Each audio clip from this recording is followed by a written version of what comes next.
have a dear friend of mine. Okay, I don't need to share all the background, but we met years ago as I was paneling at an event.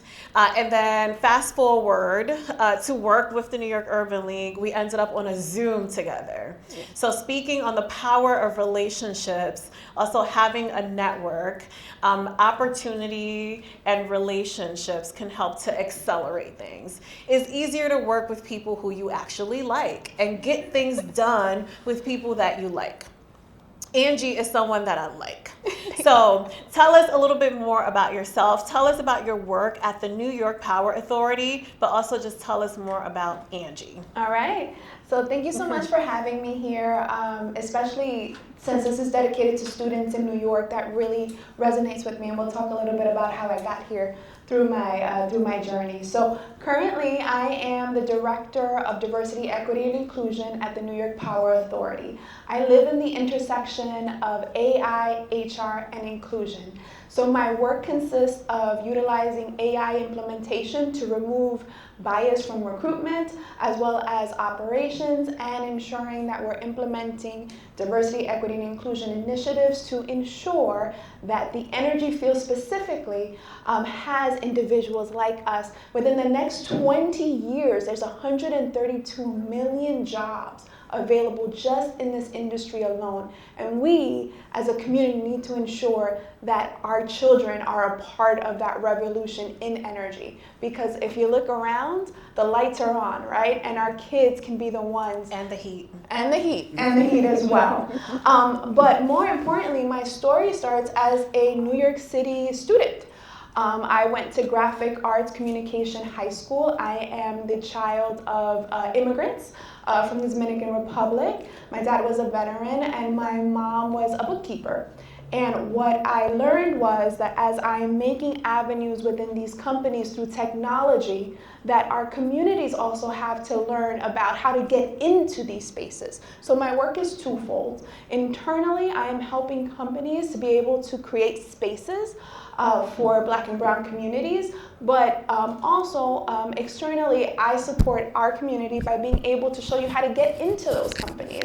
Not everyone knows how to set up for an interview, how to prep for it, how to live that life. But what got me there was my journey as a public school student, where I learned is that closed mouths don't get fed. So therefore, when I walk into a space, I bring all of me in that space, and I ensure, and I really attribute that to my parents. They made sure that I knew that I could go anywhere, do anything, and be anything. So I consider myself a New York City public student success story. I love that. Okay, one of the things I love about Angie is that she's such a passionate speaker. I had the privilege of seeing her on stage on a conversation around inclusion on the workplace, and I was wowed by Angie. One of the areas I want to focus on is AI. We hear about AI. What can you tell us about what it is and why it's so important that we are participants? So two things. So one is that AI, generative AI, is a learning model.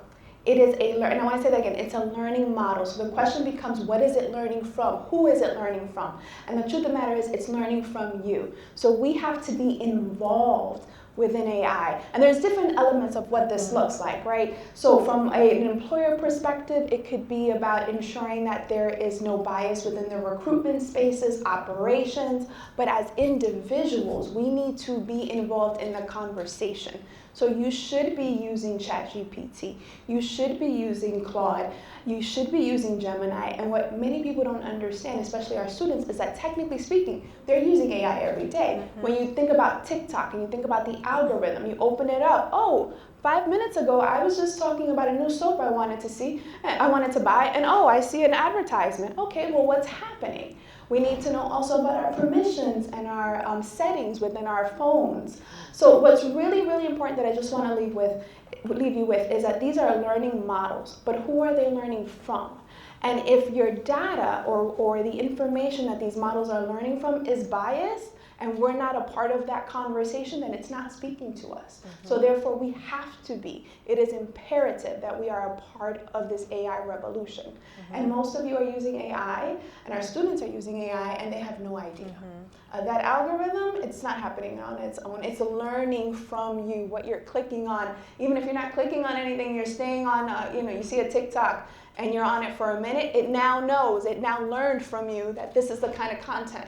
One of the things that I tell people is, especially our students, be intentional with your social media. You can learn things. We talk about entrepreneurship. I know kids, and I wish I would have been one of these kids, who have businesses. They're selling things at school. I don't know how the school feels about it, but it's happening. Yes. So if you watch programming on Netflix, for example, on YouTube, and you get recommendations for what to watch more of next, that's powered by AI. If you happen to shop online and you get recommendations of things you might like because of a past purchase or something you looked at, that is AI.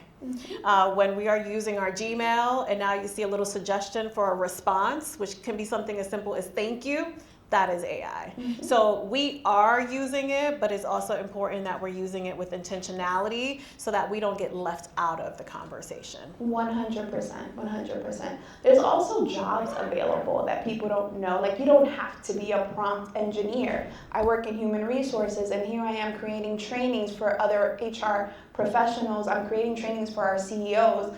I'm a little, so I'm creating trainings, right? But it doesn't stop there, right? So we're testing out the training because these are learning models. What are our CEOs, what are they doing? What are our CEOs doing? So this is a revolution that we need to be a part of.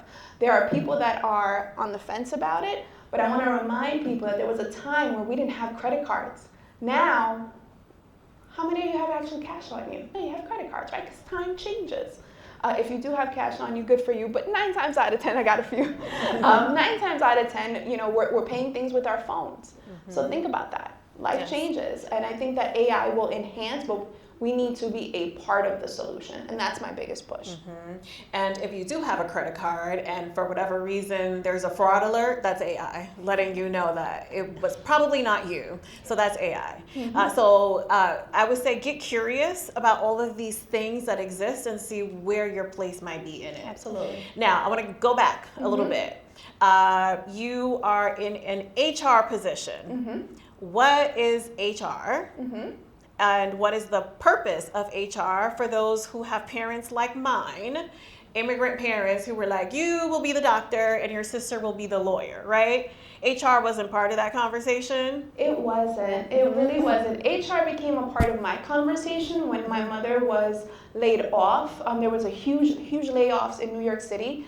By, I forgot the name of the mayor, Mayor David Dinkins. I didn't forget about him. I remember him. And I would go with my mom to the unemployment office, and I would hear about this thing called HR.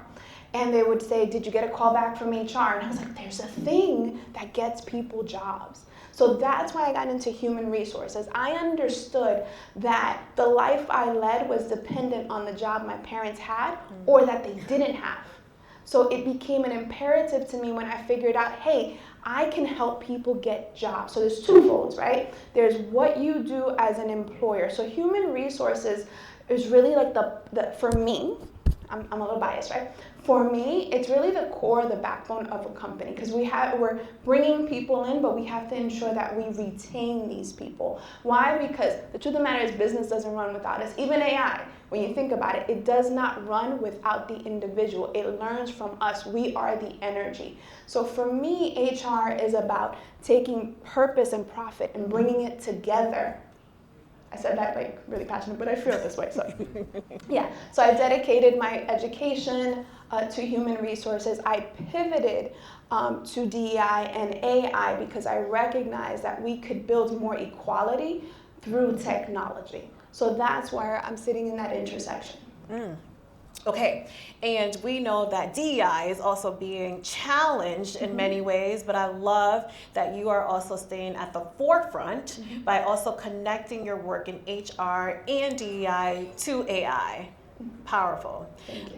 So even for those who are interested in our community, helping people that look like you, and you might hear of what might be happening from DEI being challenged, there's still opportunity. How do you feel about all of that? Absolutely. So this is how I feel.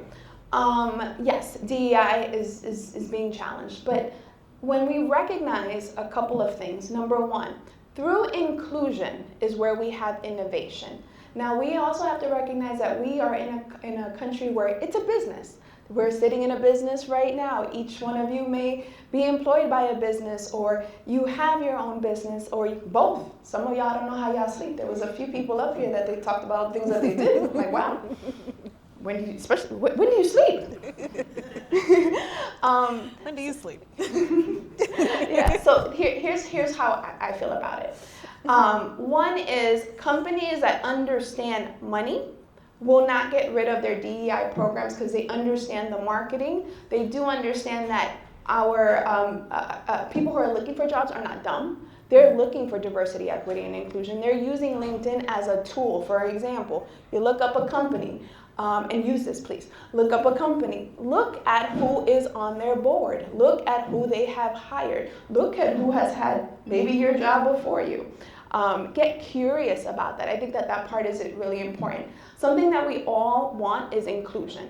People may not understand diversity. They may get caught up in only cultural diversity. There's so many different aspects of diversity. There's diverse perspectives in this room. Each of you got here different ways. There's different economic, socio classes within this room. That's all a part of inclusion. That's all a part of innovation. I think that what's going to change is the language of DEI.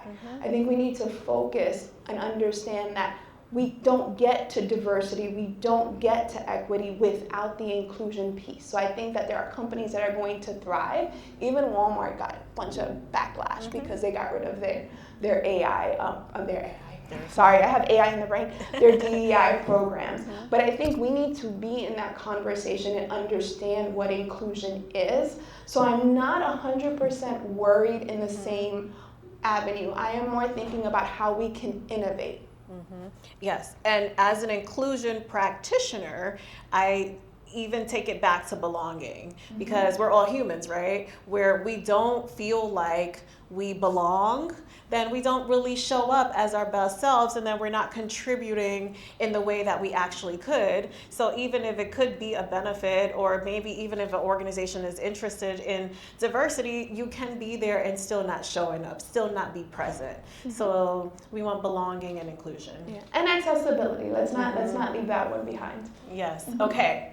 Very good. Now, you have taken your own work, even your work for NYPA, and you are now creating opportunity. But this was my first time hearing your story about being at the unemployment office and being curious, which is the theme of what you brought to us today, and how that led you to HR. But now you're helping other people to be able to better position themselves for opportunity. How? Absolutely. So one is, go on TikTok. You'll hear a whole bunch of people telling you about how to get a job. A lot of them actually do not, like if you're a recruiter, nothing wrong. Love you all if there's any in the room. But they don't necessarily make the hiring decisions. They don't necessarily make the hiring systems. Normally it's a director of talent acquisition or something along those lines making the strategy. So you have people applying for jobs that don't understand the internal workings. And maybe you don't have to understand the internal workings, but somebody has to tell you what that looks like.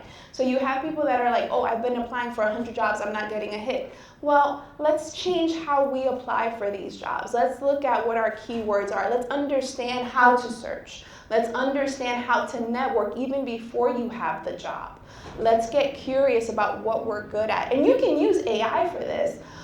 For example, let's say that you are interested in being, I'll use Dr. Sean. Stevens. Oh, Dr. Stevens. Dr. Sean Larry Stevens. I'm gonna give you a whole government. Let's use that. Let's say that you are interested in being a principal, but you don't know where to start. You can utilize AI by prompting it to say, hey, my ultimate outcome is this type of job.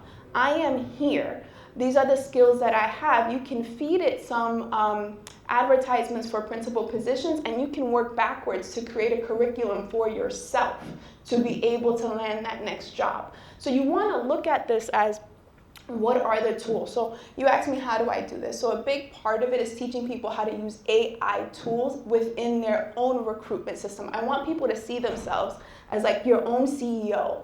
So because we depend a lot on these companies, I think it was Joy who said something along the lines of people getting laid off and their identity was affiliated with their positions. I understand that. I've been there.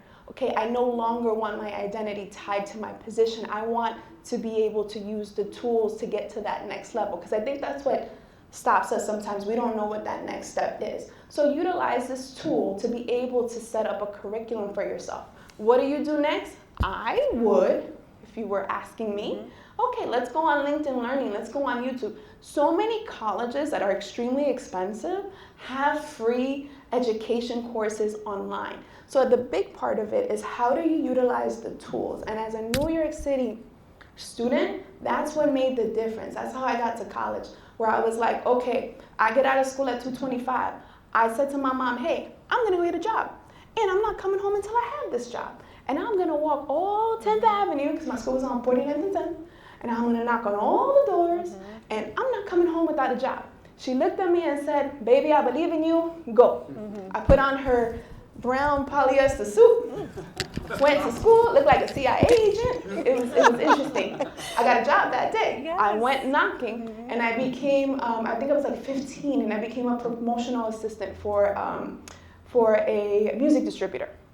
My whole point is, we have tools available sometimes that we don't know how to use. So my job internally with the company and externally is to ensure that people within our communities, and I say this is my job because I do mean that, is to ensure that people within our communities know what the tools are. Even with social media, you want to be on TikTok? Okay, have a good time on TikTok. Let's be intentional. What else do you want to do? What are you interested in?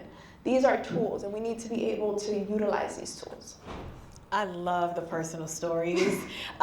We are going to have a follow-up longer conversation because that was good. And as we wrap up, I just want to share that we're about the same age group as well.